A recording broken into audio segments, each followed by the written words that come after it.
आमची मागणी पालकमंत्री साहेबांना आहे की आज तुम्ही बघा, स्मशानभूमी आम्हाला असून रस्ता नाही आणि स्मशानभूमी एकदम खड्ड्यात झालेली आहे. वरनं यायचं म्हणलं रस्ता दिसत नाही. सर्व अधिकारी पळून वर गेले. त्या इतकी इथं घाण आहे. आमच्या गावामध्ये शौचालय मुक्त गाव असं आहे. ग्रामपंचायत मोहर बोर्ड लावलेला आहे, परंतु सगळ्या अख्ख्या गावांनी इथं शौचालय केलं जातं या.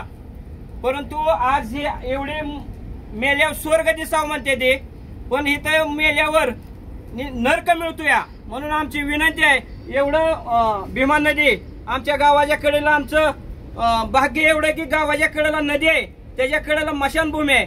दावा करायचा म्हणलं तर ह्या गावात करता येतो, परंतु आज आम्हाला इथं चालता सुद्धा येत नाही. म्हणून पालकमंत्री साहेबांना विनंती आहे आमची. आम्ही काय कुठला टंट करत नाही. प्रत्येक गावात जर व्यक्ती आमची मैत झाली, कोण आलं तर सगळ्याला, सरपंच असू, सदस्य असू, पोलीस पाटील असू, सर्व गावाला शिव्या दिल्या जातात. आम्ही काही प्रसिद्धीसाठी केलेलं नाही. आम्ही फक्त ते डेमो दावलेला आहे की मैत झाल्यानंतर आमच्या गावामध्ये काय अवस्था होते. पालकमंत्री महोदय आम्हाला निधी द्यावा एवढीच आमची मागणी आहे.